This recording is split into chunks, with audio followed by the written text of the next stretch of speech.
Ladies and gentlemen, welcome back to another episode of the Take Twins podcast. I'm your co host, Avery Gibson. I'm your host, Trey Riddick. We have a lot to talk about today, especially in the football world, which is kind of crazy to say at this point in time. Other than that, we're also going to run through NBA Finals, MLB All Star Game votes, and a couple of mini games for y'all. So, yep, let's head into it.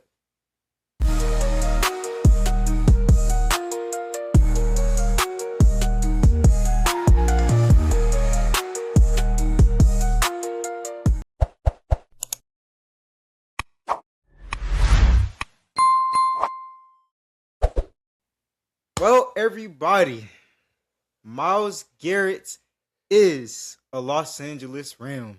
What a sentence. In the Big 2-6. I mean, man, what a time to be alive. To be honest with you, I heard all the trade rumors pretty much late of the literally the day before. I heard trade rumors of maybe Philly or the Rams, and the next thing I know, I'm just doing my own thing, and I see Adam Schefter's ESPN notification pop up on my phone, and I had a heart attack moment because I thought he was going to Philly, and lo and behold, it says the Los Angeles Rams. Ooh. So Myles Garrett is now a LA native, and I'm happy. I'm glad I don't have to see him in my division. If anything, I know Joe Burrow is happy he doesn't have to play him twice a year. I know Lamar Jackson is definitely happy. And I know Aaron Rodgers is just like, man, I'm finna retire either way. But that is one crazy sentence to say late of his career. And you have to think, is Aaron Donald going to come out of retirement to come play with Myles Garrett? Well, either way, I think we follow that sentence up with, ladies and gentlemen, your 2027 Super Bowl champions, the Los Angeles Rams. I mean, this is I mean, this is the best defensive player not only of the past like few years, but also like probably of this generation, right next to there with Aaron Donald going to arguably the most complete team in the league. They just got Trent McDuffie. They already had one of the best receiver cores. They have the MVP. They have a decent O line. They already had the pieces, and now you just went and got a guy who just broke the single season sack record. It's kind of unbelievable. This team, in my opinion, is now officially winning the Super Bowl. I don't really see anyone else that can compete. They're pretty much just they're going Dodgers mode out there in LA. They're pretty much just buy, win now. So can't hate it. Hate the player, not the game. And if you have to ask me, if I'm Jared Verse from a standpoint going from a contender to Cleveland, I would want my contracts off rip, and I would feel some sort of way because I was drafted by this organization, and I've obviously the NFL is a business at the end of the day, which can be respected, and I could feel the pain for a player that had odds to win a championship and now is going to a team that is trying to fight to make the playoffs and is in immediate rebuild mode. But at a certain circumstance, this is just outrageous, and I respect it a lot. Being from LA and knowing that with our teams, we like to get players and we like to dominate, and that's how you do it in the sports world. If you want your team to win, you go get the top guys. You do anything necessary to get the players, and I just have to tip my hat right off to the Rams, and I can respect everything they've done. This reminds me of exactly what they were doing around 2021. The Super Bowl is coming up. They're trying to compete. They get Matt Stafford. They start stat padding and getting all these players playing at home in the Super Bowl. Same sort of thing is going to apply here. They get Myles Garrett. They help out that defense. Just like he said, you have the MVP. You have the receivers. The team is pretty much complete. You have the right coaching. You have, the organization is just great for the Rams. And I agree. This team is nowhere close. they're going to win the Super Bowl, and if they don't, it'd be a complete shock and it'd be It'd be a failure. a upset. But I think this team's got it.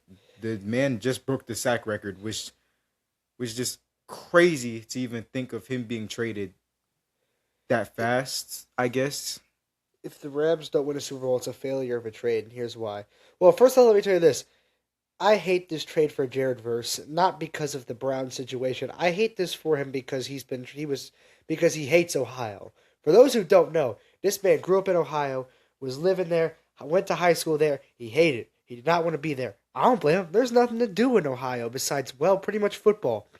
And then finally, he gets out of high school, goes to FSU because that's how badly he doesn't want to be in Ohio. He goes all the way down to Florida to get out of Ohio, goes, plays for the Rams, absolute contenders, and now he's back in Ohio playing for Cleveland. I hate that for him, but I don't hate the situation he's in. If the Rams don't win a Super Bowl, it's a failure of a trade, and here's why. The Browns won this trade. I don't care. I don't care what you say. Oh, but they got the sack leader. No, the Browns so clearly won this trade. You're gonna tell me you got one of the best young defenders, like one of the best young edge rushers in the league. He's 25. You get a Already first, has a defensive rookie of the year. You get a first, second, and a third. third. The Browns are just in rebuilding heaven. If I'm the Browns front office, I'm popping champagne. I'm throwing parties. I'm having the greatest time ever. Because now what you do, if you suck this year, you go get a quarterback, and you're now instantly one of the most complete teams in football. Don't care. If you draft the right quarterback, especially with the class that we should be having next year, we're going to have a few studs in there. Yeah, you're good. Like, the Browns so clearly won this trade, and it's not to say that this was a terrible trade for the Rams. No, you got Myles Garrett. You're going to go win a Super Bowl. Congratulations. Like, you did it. But I this is a future move for the Browns. This is a longevity thing. This isn't a win now. This is a how can we make this trade work out for us in the long run? And that's exactly what they did. and I'm gonna counter a little bit on that. I think with the way this team has moved, I think if you give Shador time, you have Todd Monken as your head coach. You let Shador develop. You let Shador do what he has to do. He's proven that he has the flashes to be the quarterback of this team. I think if you start him, you drafted young receivers to get around. Jerry Judy, I'm really shaky on. Your defense has pieces that you can work with, and really, on paper, they shouldn't be that bad. But if you surround talent with what you just got, I think you'll be fine. Just Absolutely. trust in your quarterback. The O line is older, but you can still maneuver it. You can still do something with this team, and I feel like a curse could be at least uplifted for y'all making the playoffs, without a doubt. Yeah, I mean, I think this is a great move for both teams. I mean, just to throw that out there, I mean, it seems pretty obvious, but I think this is great. I think both front offices will absolutely have their fun with this, and yeah, congrats to both teams for working out a deal. In my opinion, it's a great deal. I think this will go down as one of the most win-win trades in NFL history, up there with Stafford and Goff and 100% Rivers and Manning. Yeah, I mean, this is going to work out very well for the two teams. So great business decision there. And and now in other news, definitely the biggest trade of the day that no one saw coming. AJ Brown to the Patriots. Oh, no way. Oh, oh. I'm sorry. I'm sorry. Now I'm gonna support this trade 100%. Oh yeah. No, yeah. Because AJ Brown grew up as a Patriots fan, and that's amazing for you to go to the team that you supported all these years. The man had a Patriots rug in his house as an Eagle, so that's how much he's loved this team. Him being excited, getting a Tom Brady, Julian Edelman jersey. Hats off to him. Beautiful trade. I'm happy. I'm more important. I'm happy he's out my division. I don't have to see him. You know, it's just great. Bygones are bygones. There's no hate between me and the Patriots. We beat y'all twice in the Super Bowl. You do whatever you want. I don't care no more. But I think Drake May is going to have a great time with A.J. Brown as his number one receiver. I have not seen this man smile this much a day in my life. But you see the enthusiasm and you see the smile on his face, him being excited to put that number one jersey on for the Patriots and play for the team he's always loved as a kid, that's great and that's beautiful. You know, the Pats got AJ Brown and the Eagles received a 2028 first round pick like they needed it and a 2027 fifth round They could pick probably just like trade they that. needed it. But I'd say it's great. You know, obviously the Eagles took Makai Lemon. Shout out to Makai Lemon to be the AJ Brown replacement. The thing is, will we see that happen? I don't know for sure. It's gonna be pretty much We won't down the know. line of Yeah. how we're gonna see during the season. Um, as of right now, I know Makai Lemon's dealing with a hamstring injury, which is looking shaky. So it's gonna be on Jalen Hurts this year to see if he can deliver. Sorry. Because to be honest, especially I agree with what everybody's saying. AJ Brown was the next best option, the next successor for Jalen Hurts in that offense for the Eagles to win and score and put points on the board, which is just absolutely shocking, but not shocking at the same time for them to want to move on. I can agree that he only was complaining and doing all this because he wants to win. You can see that he's very competitive. You see that, you know, things work out when he gets the ball, and Jalen Hurts and the offense and him going through coordinators is not really working for him. So moving on to the Pats or any other team for that matter was great for him. So I have no complaint about the trade. Very happy, especially he's once again out my division, and I'll take it. Yeah. Yeah, you pretty much summed it up perfectly. I mean, this is 100% like. Again, I'm gonna say I don't even know who won this trade. Again, I think this is a very good trade, and I just think this was expected to come. We knew AJ Brown was. We already knew he was pretty much going to the Patriots up to that over the last couple months, and yeah, I ain't got much else to say on it really. I mean, I think we all kind of knew it was coming. So, and not that it's lackluster. I think it was just expected. All right, ladies and gentlemen, let's head into the NBA. The New York Knicks still 2 games at San Antonio. What a great series. Honestly, from my standpoint, I think the Knicks could honestly go ahead, finish out, I close out in New want York, to sweep be a San part Antonio. of I think this is the New right move. York, New Brunson, York. you know, played good during the first game. Second game was a little shaky, was a little slow. Wasn't the worst performance I've seen of Brunson, but it was pretty bad. But Cat stepping up, giving Wimby the business is exactly what we need to see from Cat. Cat staying out of foul trouble, actually playing defense, great. Just put your hands up. That's all you need to do. You don't need to complain to the refs. You don't need to do anything. Just go out there, play ball.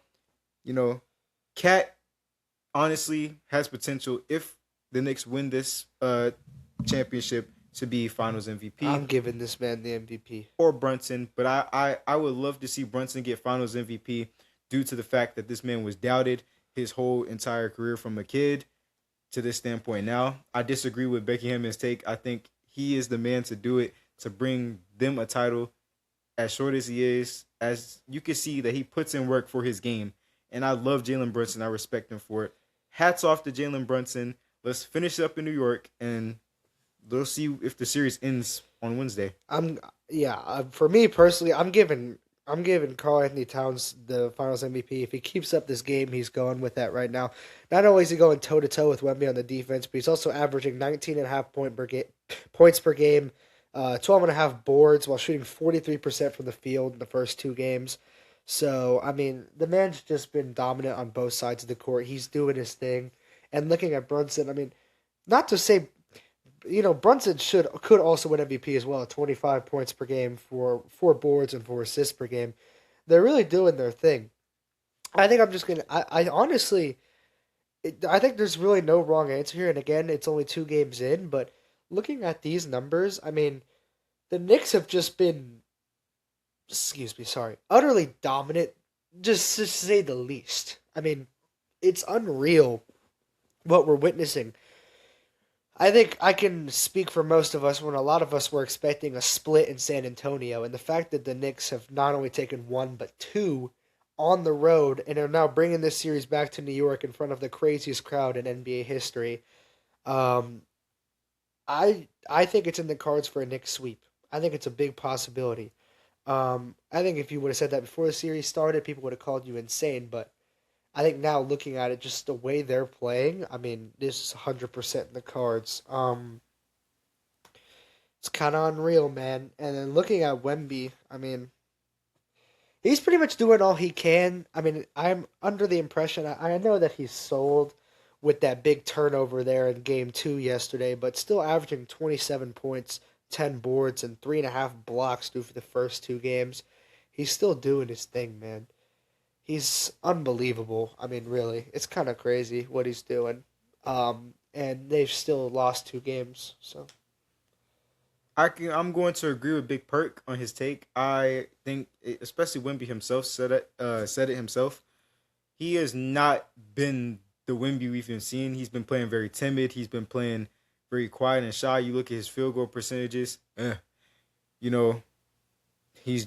You can argue he is doing the best he can, but it's his supporting cast that's really elevating him. Julian Champagne, Dylan Harper, Stephon Castle.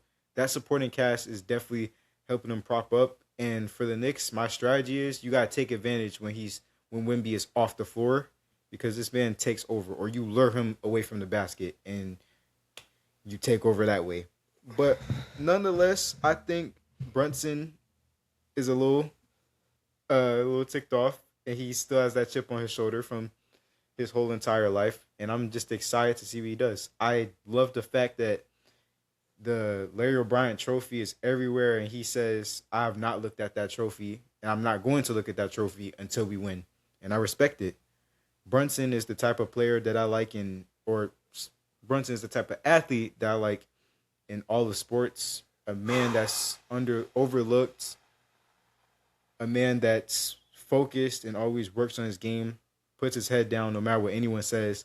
And I love and respect Brunson as one of my favorite players. I So apologize, let's guys. do it. I don't feel super great right now, but I'm still trying to record for y'all. I want to be here for y'all. So if I'm like leaning my head back, just I did a lot today, so I don't feel great. But yeah, I mean, talking about Mr. Julian there in San Antonio, I mean, looking at it, not like he's continuing to sink three pointers at an unprecedented level. I was looking at the numbers today, and he's already made seven in two finals games already. But his near 40% three point percentage puts him in the top 50 all time in postseason history for in that category, which is kind of crazy. Talk about how he was pretty much released from the Sixers and wasn't given a shot until the Spurs came around and gave him a shot, and now he's arguably been the second best on the team behind Wemby so far in these playoffs. I mean, he's doing his thing. I mean, Devin Vassell's been great. Stephon Castle's been doing his thing. Darren Fox has not been very great up to this point. But yeah, I mean, looking at it, I'm calling him Champagne. I think that's a pretty tough nickname. Champagne's been cooking. I mean, really. He's doing his thing. He's getting his scores. He's getting his points. And man, I'm kind of babbling right now. Sorry. Whew. I think that sums up for games 1 and 2. Check back next week for what we have, or hopefully a potential win. But next, let's hop into the MLB. Wait, was there anything else I wanted to cover from the NBA? Or am I tripping? No? Oh. I think we're good. Sorry, you go ahead. All right, MLB. Aaron Judge has been placed on a 10-day IL with a stress fracture in his right rib. He's going to be reevaluated 4 to 6 weeks, which is obviously concerning for us Yankees fans. Like, you could just see my expression. I don't... Why? Aaron Judge.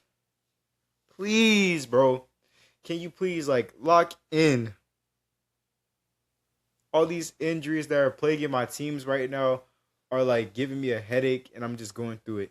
Nonetheless, the Yankees are one of the best in the AL. The AL is low-key just a mess right now compared to the National League.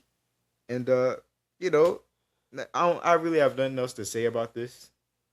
We just need him. I I think this affects the Yankees not as much as this affects other scenarios. Really talking about it. So yes, this will be a big hit on the Yankees, obviously, but at the end of the day, you still have Cody Bellinger and Ben Rice, who are amongst the top leaders in wins above replacement right now in the league. Ben Rice probably honestly could gun for an MVP. I think he's been unbelievable this season, and he will be an All Star. Um, really, just looking at it, I mean, I think the Yankees can be fine. I think it will be a bit of a struggle without him, but they can still do their thing. They've still got a lot of talent around that team. I have no doubt. I think the question is, how does this affect the MVP race? Because now he's not going to be eligible for MVP most likely. So now, who do you give it to? Because in my opinion, I'm thinking right now it's really between two players. I'm thinking it's between Ben Rice and Yordan Alvarez. I don't know about you, but with Aaron Judge being out, I mean, it's pretty much. I mean, not to say he was a guaranteed winner. Don't get me wrong. Aaron Judge was having a good season, but comparing his season to the last few he's had, it was kind of lackluster to say the least. Again, 17 home runs, like, oh no, like, oh, that's terrible. No, that's pretty good, but batting 270, especially with your OPS dropping about 200 points in the last month, he was pretty much going down a very tumultuous, however you say that word, tumultuous. He's going down a pretty tumultuous stretch in the last month, and just not playing not playing the baseball that we know Aaron Judge to play. Um, this definitely shakes up the AL MVP race in a big way. Um, it's going to be interesting to see who wins because I think it's between a couple big names, including a couple of his teammates.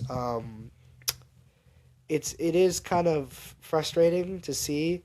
Not only do I have him on my fantasy team, but I know this is frustrating for like Yankees fans too, seeing how healthy he's been in the last few years, and all of a sudden out of nowhere, a stress fracture in his right rib. I know that's pretty concerning. Um, in my opinion, I think speaking to Yankees fans, I think you guys will be good. I think you still got a lot of talent left on this team, and I wouldn't start freaking out yet. It is still June, so there's still a lot of time left in the season. But yeah. Sorry, guys. I'm going through it right now. I can't even lie, man. Oh, Trey, you go ahead, Next thing, we have the Cubs are the definition of bipolar baseball. dude. Hot streak, cold streak. Hot streak, cold streak. You know, they had a hot streak where they climbed 15 games over 500. Then they went on a 2-12 stretch, and now they sit fourth in the Central. They just lost 18-3 against the Giants. Hilarious. And The Giants. PCA has just been so bipolar and so. He's been the definition of that team. You want to talk about that?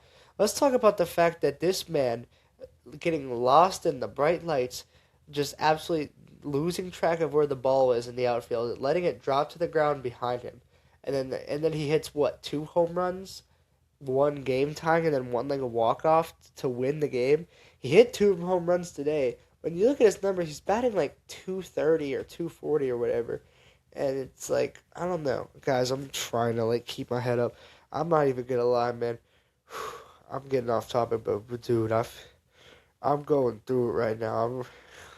All I can say is they're not gonna make the postseason. If they do, it's a miracle. I think the Cubs make the postseason, but I'm not gonna say it's out of the question. I'm gonna say is, how do you make the postseason? Like, are you gonna win the division? Are you gonna come second? Are you even gonna come third?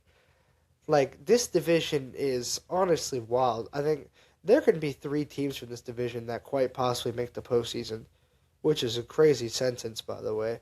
Um, I mean, it's like you're literally going between the Brewers, the Cubs, the Pirates. Like, could be anyone.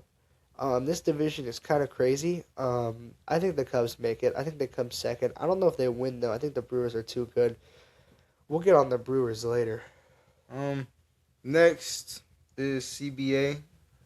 The current contract rules will expire after the 2026 meeting. If the owner and players organization cannot agree with each other, the MLB will head to a lockout. The owners want a salary cap and a salary cap floor, so teams like the Dodgers can have a limit and cheaper teams get to spend. The players' organization definitely do not want this and believe younger players should be handed lots of money and get paid early on. They essentially just want more money. Will the league go into a lockdown? No. I think I everything will think be so, fine. but I don't think it's gonna be what people are saying. I think the league will probably it'll take a couple weeks into the season. But no, I do not think this lockdown lasts more than a few weeks like some people are saying. I don't think no players want a salary cap, to be honest with you. And I get it. I wouldn't disagree with them I get either. it. I get it. It's a business. You want to make as much money as possible, put food on the table for your family. But at the end of the day, like, this is a sport where fair chances need to be given to everybody. And right now, it just seems like some teams don't get that fair chance. Not because they don't. It's not. Some teams, sure, some teams are cheap and don't want to spend money. But some teams just don't get that fair chance. And then you stack them up against a team like the Dodgers, who make all the money in the world. They are the biggest market, arguably in sports, besides the Cowboys, Yankees, and a couple others. But I think it's necessary to if you want to give everyone a fair chance to be just as competitive as everyone else. I think if you want to do it, just pay. Do the same thing. Get players. Like, I understand we have one of the biggest markets. We can't help that. We have one of the desirable cities to go play for, a great market for everything. Some players just aren't interested in that, and that's all I got to say on it. That's my take on it. Oh, To end off, we have we got a couple more things, really. the power rankings. No, we got more than that. I want to take a look at the All-Star ballots. You go ahead and do that. Ladies and gentlemen, All-Star voting is out. Let's go. Let's get a round of applause going. We're here. We made it. One of people's sports fans' favorite parts of the MLB season, getting to vote for the players that I want to see in the All-Star game. He wants to see in the All-Star game. You want to see in the All-Star game. I'm going to try to sit up. Maybe that'll help a little bit. So let's take a look. So obviously I have my votes. I've already voted. I know the players I want to see in the All-Star game. A little bit of bias, maybe, but it's okay. But what I also did was I made a second team All-Star ballot. So essentially players that I didn't vote for, but if the first batch of players didn't exist, then I vote for the second team. So I'm going to quickly go through my first team All-Star ballot. So at AL catcher, I have Shea Langoliers in 53 games, has 16 home runs, an OPS over 900, and his WRC plus is among the best catchers in baseball. Shea Langoliers, easily the best catcher in the AL, but in my opinion, the second best catcher in baseball behind my vote for NL catcher, who is Drake Baldwin, ranking in the 97th percentile of barrel rate and hard hit rate, slashing 303, 389, and 543 with 13 home runs.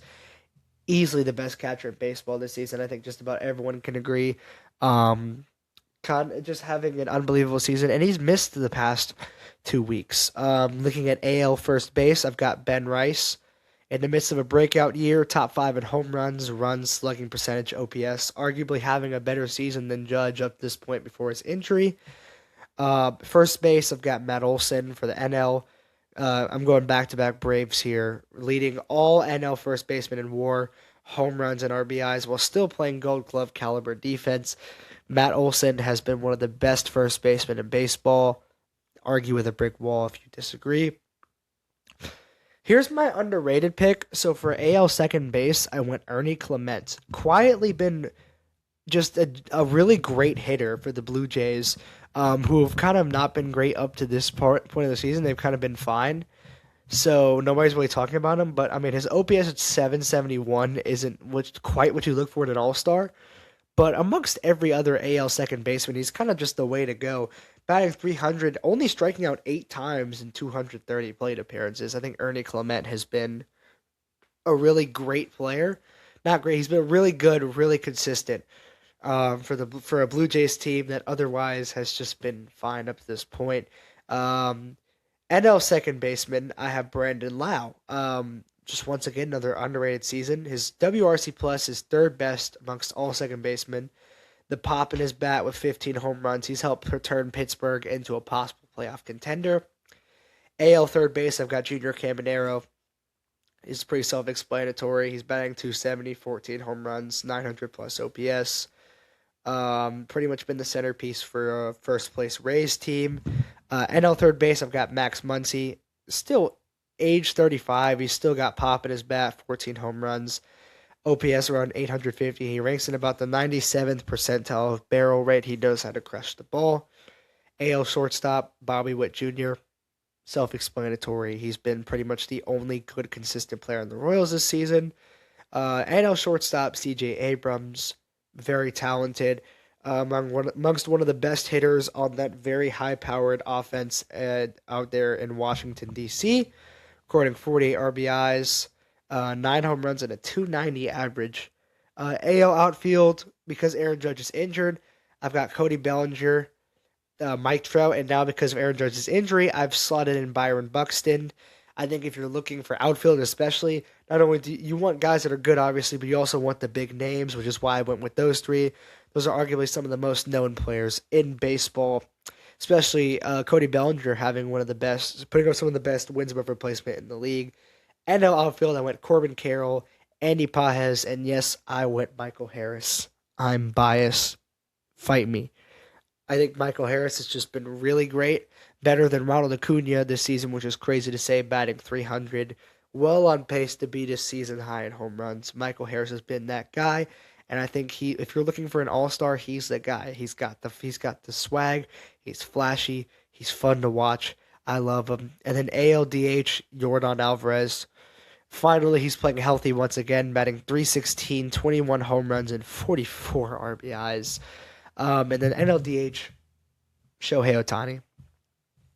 Need I say more? And then quickly going through second team. I'm not going to break down any stats or anything. I'm just going to name my players. Second team All-Star Game votes. AL catcher Ryan Jeffers. NL catcher Hunter Goodman. For some reason, the Rockies always are able to get catchers into the All-Star Game, or at least produce catchers at a high level. AL first base, Nick Kurtz. One of the best at getting on base this season. NL first base, Bryce Harper. AL second base, I went Travis Bazana. If you want a good rookie presence who's been really good this season, someone who, drafted first overall and has really helped the Guardians step up this year, Travis Bazana has been that guy. And then I've got Bryce Turang as my second base pick, second team. AL third base, I've got Miguel Vargas. And NL third base, I've got Nolan Arenado. AL shortstop, another rookie, Kevin McGonigal. And NL shortstop, Ellie De La Cruz. AL outfield, I've got Randy Arozarena and J-Rod from the Mariners, along with Riley Green.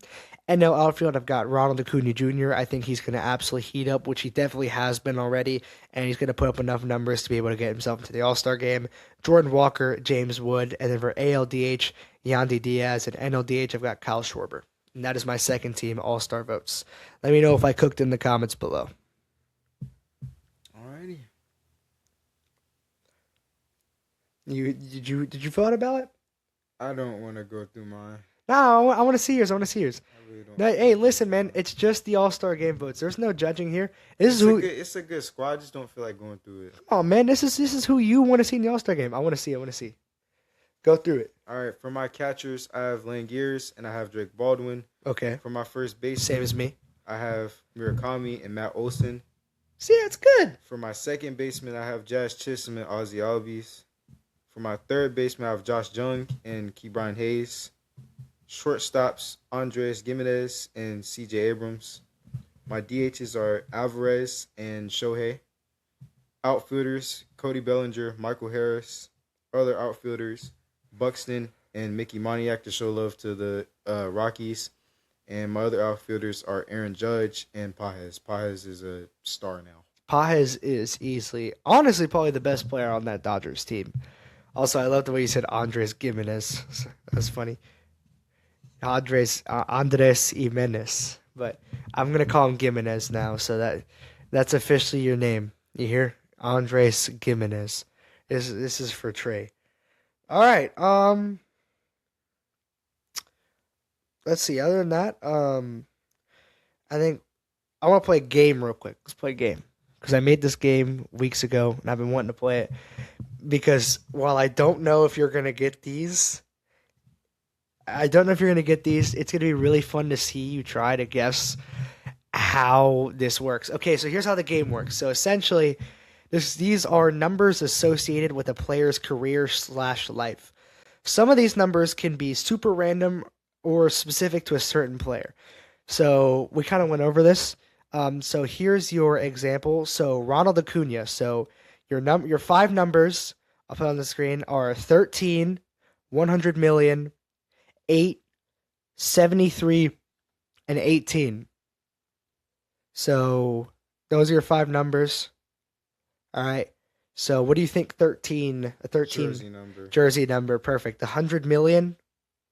Contract based. Yes, absolutely. That is the amount he is getting paid on his 8-year contract. Number 8. Oh,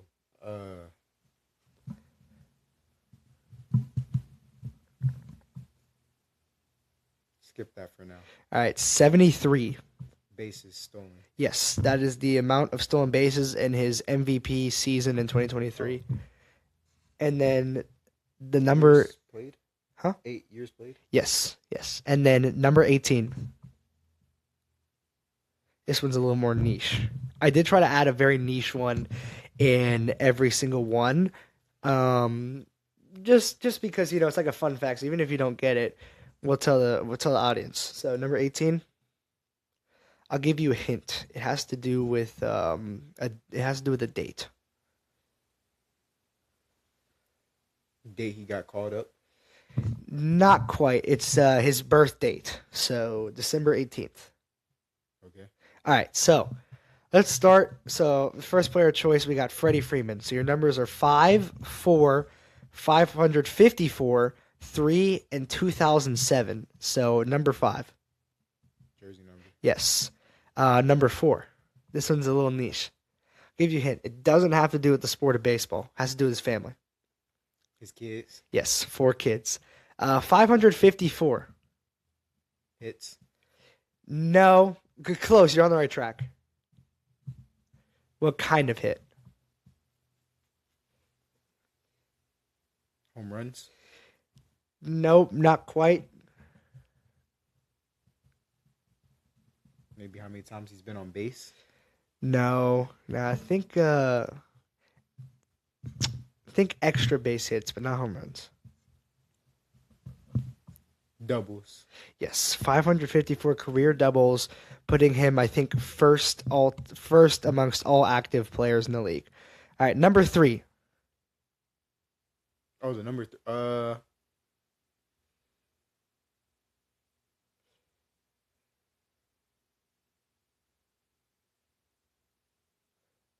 I think once it clicks, this one will be really easy.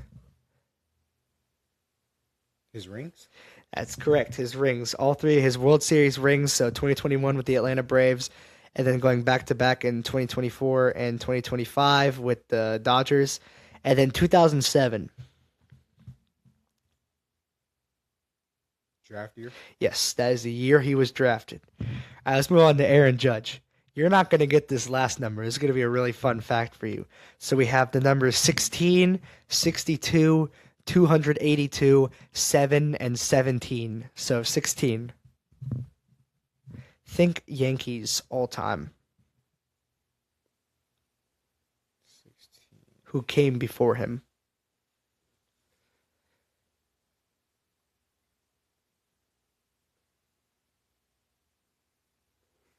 So is it player specific or? Kind of. Think of the players that came before him. Is this where he ranks in the organization? No, no. I'll give you a big hint. Jeter and Babe Ruth. They were Captain. all right. So number 16, He's a 16th captain. 16th captain in Yankees history. All right, number 62 should be easy. Home run. Single season American League home run record. There you go. 282. This one's a little niche. Anything to do with hits? No, no. It's more to do it's with him, but it's not statistics, not numbers. What's the number again?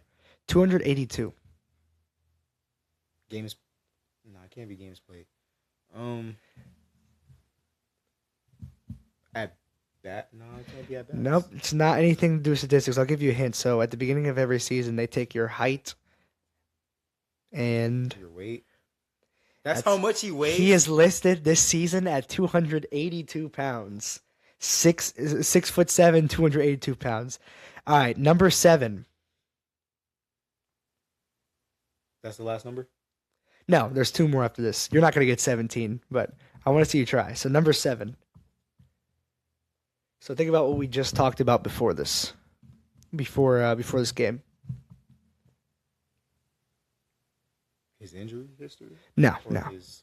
No, a little bit after that. What did we talk about in between?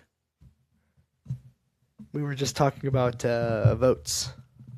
That's how many times he's been voted. How many times he has been in the All-Star game? how many? Yep, 7 All-Star game appearances. All right, 17. You're not getting this, but I want to see you try.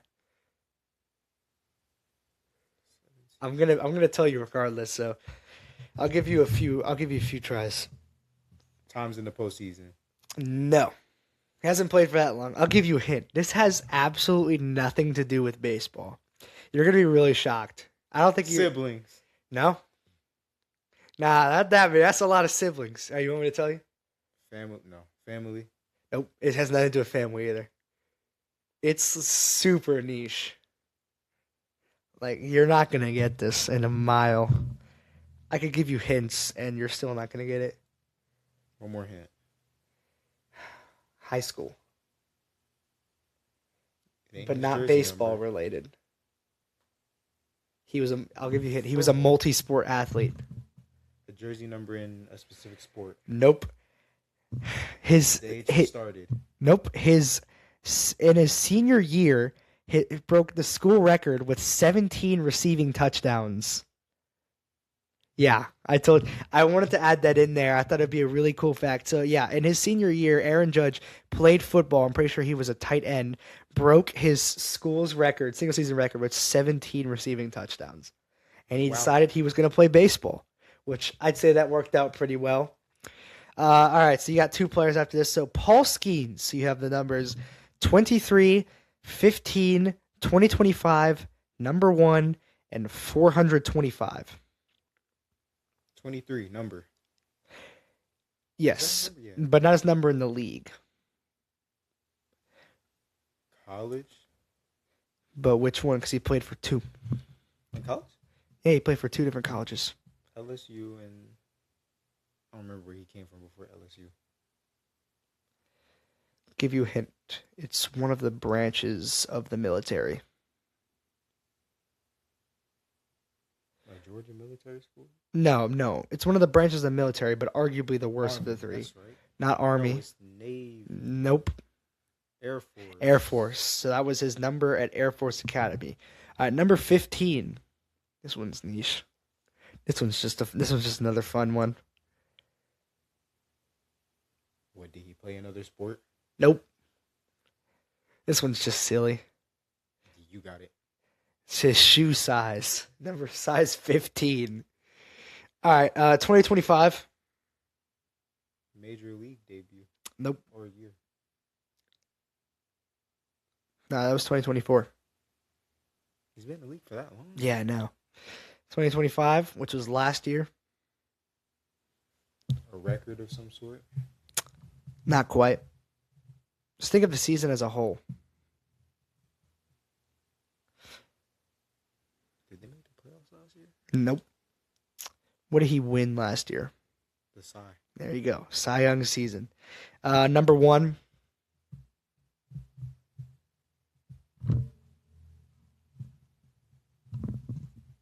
I think 2023.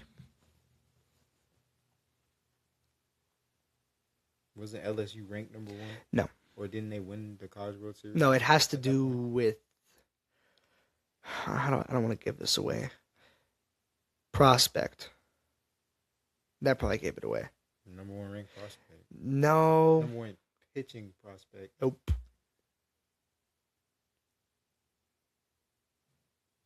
You got it.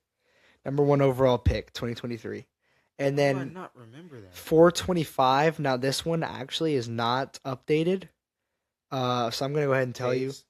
No, 425 was his career strikeouts as of the time I made this, which was a few weeks ago. So Wouldn't that be the same thing? no, because he's played a couple games up to this point. After that, all right. Now last player, Ellie De La Cruz. So we got the number 15, 44, 458, 800,000, and 2002. Does the number 15 have to do with any sort of jersey number following with the theme? No, it has to do with. How do I don't want to get here.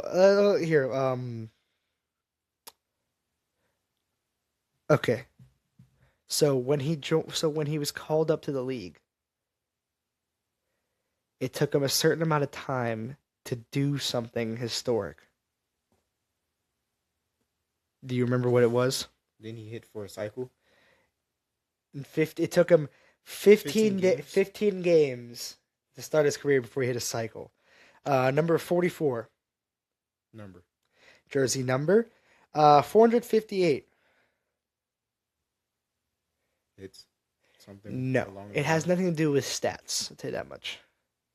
What's the number? 458. I'll tell you, it has to do with home runs. It's not.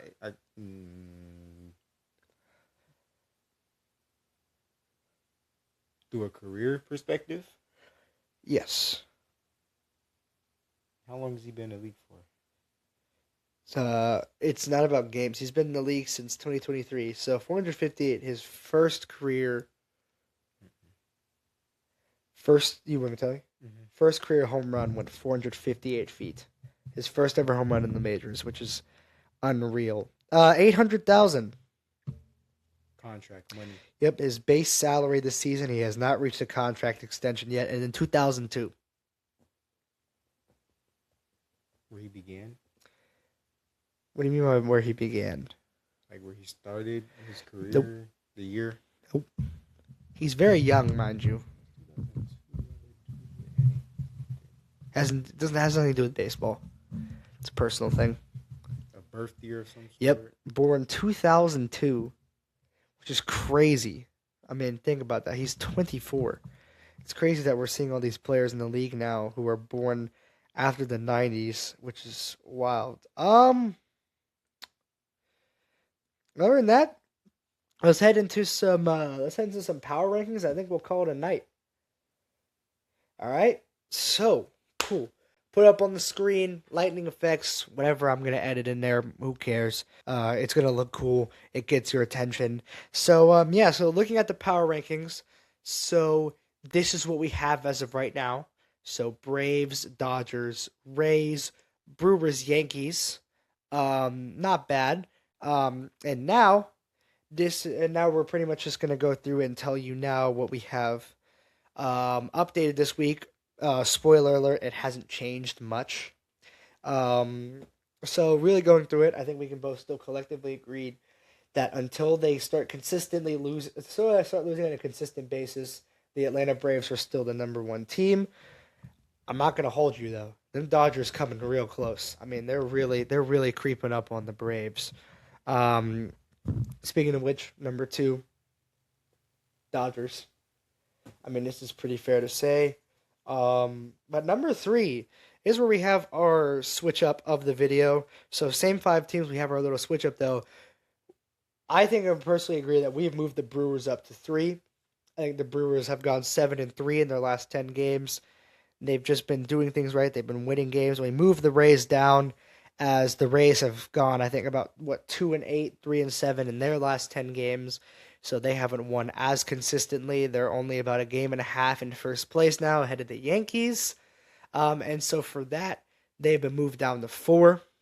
But the only reason they're not in 5 is the only reason I've kept the Yankees there is because this Aaron Judge injury holds them back slightly. I think if Aaron Judge is healthy, the Yankees move up to 4, Rays sit at 5, even though the Yankees are in second place behind the Rays. I think they are the most complete team, but with that Aaron Judge injury now, that kind of holds them back at 5. Knowing what can possibly happen over the course of the next 4 to 6 weeks, whether Ben Rice, picks up the slack, that new rookie fills in for Judge and he picks up the slack, or if the Yankees kind of fall off a cliff, we don't know yet. Trey, anything you want to kind of add on with anything? With the Dodgers or anything? No? Well, there you go. There you have it. The power rankings. So pretty much Brewers and Rays just swap places. There are no new teams this week. No, it's all just the same. Just a little switch up there. I know, a little boring. Not the most fun thing, but it's our power rankings, and you don't have to agree with them. You can let us know down in the comments. Who do you think the 5 best teams in the playoffs, or not in the playoffs? Who you think the 5 best teams in the league are? Because, well, there are some teams that could absolutely be making a case here in the near future. The Phillies are on the come up. The Padres are still doing their thing. The Guardians are doing their thing, and yeah. Anything else you want to add before we end off this episode with anything? That's it. Cool. Blah.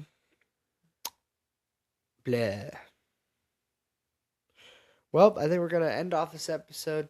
Sorry, it seemed a little rushed. We wanted to make this episode a little longer, but to be honest, it is 12:40. I feel like crap. I was at a Braves game today, and we were in a section with free food. So let's just say I took full advantage of that. So I feel like crap. But we're glad to be here. We're glad to put out this episode for y'all. Glad to just be here and just kind of update you all on what's been going on this week and give you our takes and our opinions. And yeah, Trey, anything else? That's it. Fair enough. Yeah, I've about babbled a bit. All right, well, I think we're going to sign off now. So, yeah, signing off. I'm your co-host, Avi Gibby. I'm your host, Trey Riddick. We will see you guys next week. Peace.